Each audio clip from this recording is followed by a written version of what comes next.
अथ षोडशोऽध्यायः।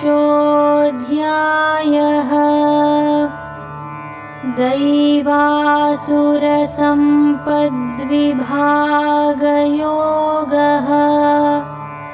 श्रीभगवानुवाच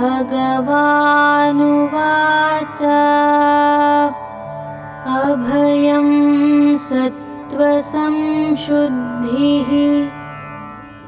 ज्ञानयोगौ व्यवस्थितिः दानं दमश्च यज्ञश्च स्वाध्यायस्तप आर्जवम्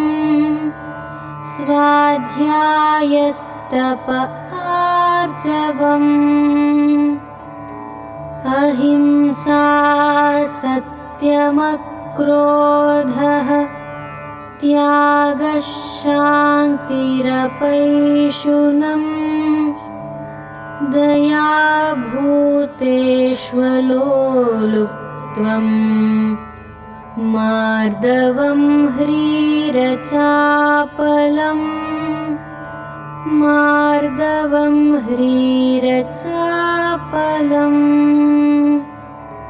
तेजक्षमा धृतिः शौचम् अद्रोहो नातिमानिता भवन्ति सम्पदं दैवीम् अभिजातस्य भारत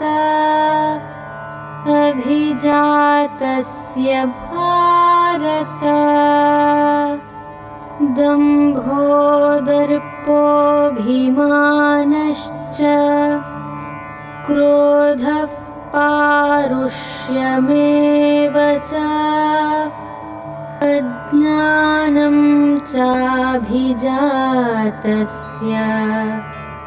पार्थसम्पदमासुरीम्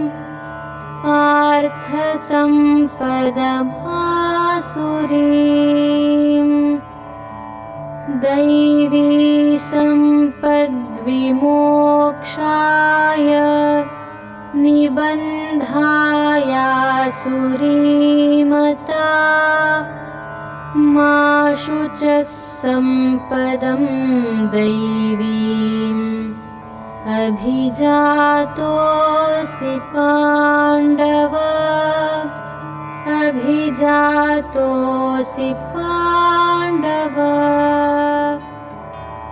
द्वौ भूतसर्गौ लोकेऽस्मिन् दैव आसुर एव च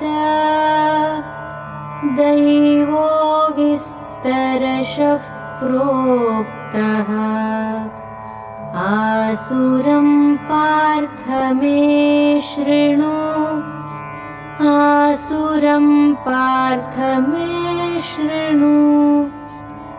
प्रवृत्तिं च निवृत्तिं च जनान विदुरासुराः न शौचं नापि चाचारः न सत्यं तेषु विद्यते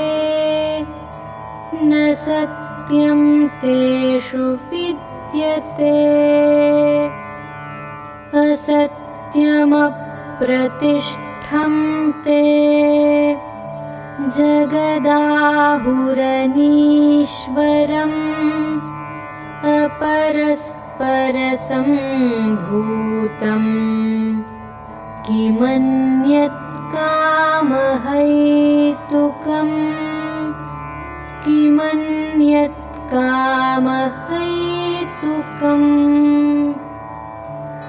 एतां दृष्टिमवष्टभ्य नष्टात्मानोऽल्पबुद्धयः प्रभवन्त्युग्रकर्माणः क्षयाय जगतो हिताः क्षयाय जगतो हिताः। नित्यदुष्पूरं दम्भमानमदान्विताः मोहाद् गृहीत्वा सद्ग्राहान् प्रवर्तन्ते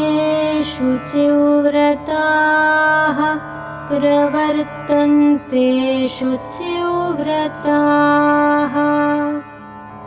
चिन्तामपरिमेयां च प्रलयान्तामुपाश्रिताः कामोपभोगपरमाः एतावदिति निश्चिताः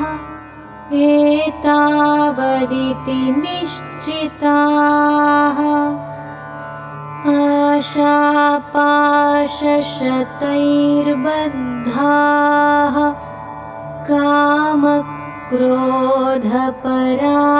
कामक्रोधपरायणाः ईहन्ते कामभोगार्थम्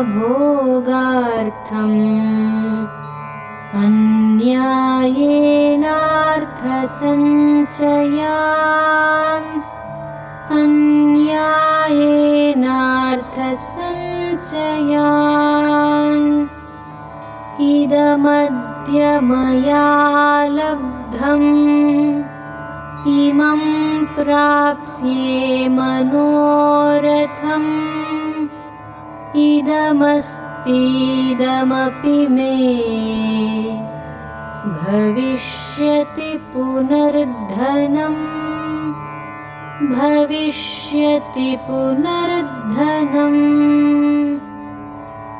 असौ मया हतः शत्रुः हनिष्ये चापरानपि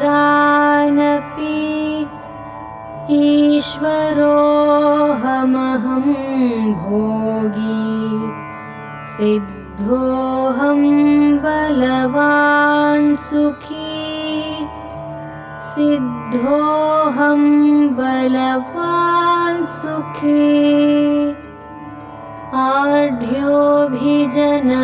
आढ्योऽभिजनवानस्मि कोऽन्योऽस्ति सदृशो मया यक्ष्ये दास्यामि मोदिष्ये इत्यज्ञानविमोहिताः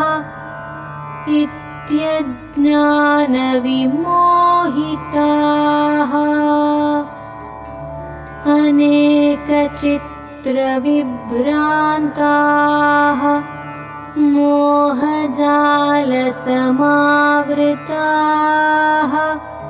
प्रसक्ताः कामभोगेषु पतन्ति नरकेषु च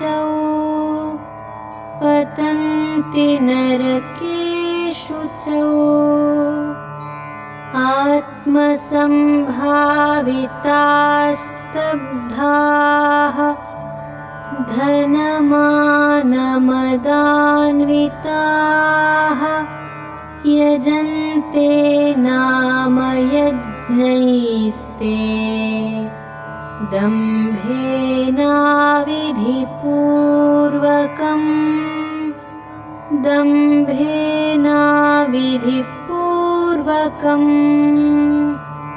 अहङ्कारं बलं दर्पं कामं क्रोधं च संश्रिताः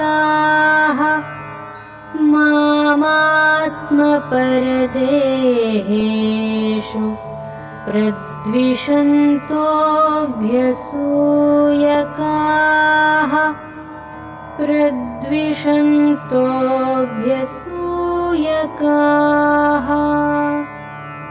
तानहं द्विषतः क्रूरान् संसारेषु नराधमान् क्षिपाम्यजस्रमशुभान् आसुरीष्वेव योनिषु आसुरीष्वेव योनिषु आसुरीं योनिमापन्नाः मूढा जन्मनि जन्मनि मामप्राप्यैव कौन्तेय ततो यान्त्यधमां गतिम् ततो यान्त्यधमां गतिम् त्रिविधं नरकस्येदम् द्वारं नाशनमात्मनः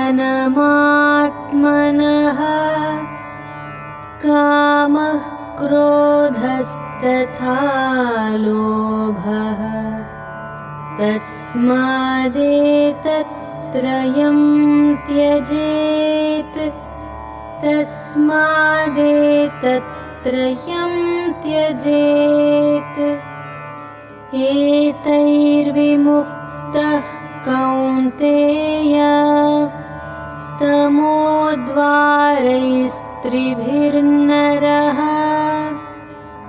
आचरत्यात्मनः श्रेयः ततो याति परां गतिम् ततो याति परां गतिम् यः शास्त्रविधिमुत्सृज्य वर्तते कामकारतः न स सिद्धिमवाप्नोति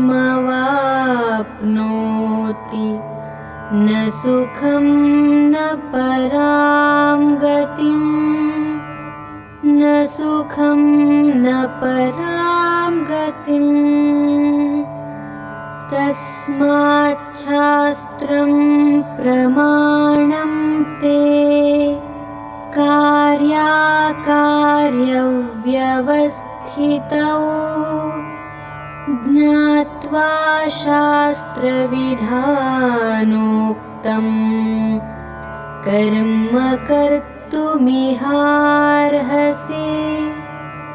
कर्म कर्तुमिहार्हसि ॐ तत्सदिति श्रीमद्भगवद्गीतासु उपनिषत्सु ब्रह्मविद्यायां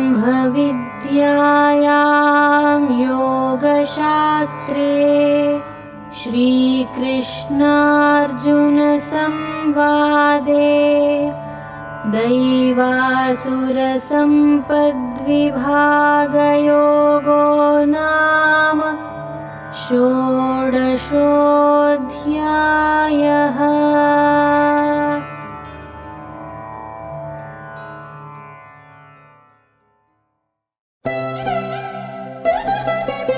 வணக்கம் அன்பர்களே.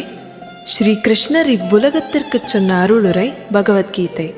இம்மகத்தான நூலின் பயன்களை எல்லோரும் பெற உலகத்தின் முதல் பகவத்கீதை பல்கலைக்கழகத்தை நிறுவ இருப்பதை சொல்லிக்கொள்ள விரும்புகிறோம். இப்பெரும் பணிக்கு தங்களின் ஆதரவை விரும்புகிறோம். மேலும் விவரங்களுக்கு GitaUniversity.in என்கிற இணையதளத்திலோ அல்லது 9128444555 என்கிற எண்ணிற்கோ மிஸ்ட் கால் கொடுத்து தெரிந்து கொள்ளலாம். மேலும் இந்த செய்தியை தங்கள் அன்பர்களுடன் பகிர்ந்து இந்த உலகத்தரமான பல்கலைக்கழகத்தை நிறுவி இந்த பூமி அனைவரும் ஆனந்தமாய் வாழ ஏற்ற இடமாக அமைய உதவுமாறு வேண்டுகிறோம். ஓம் தத் சத். சர்வே ஜனாஹ சுகினோ பவந்து.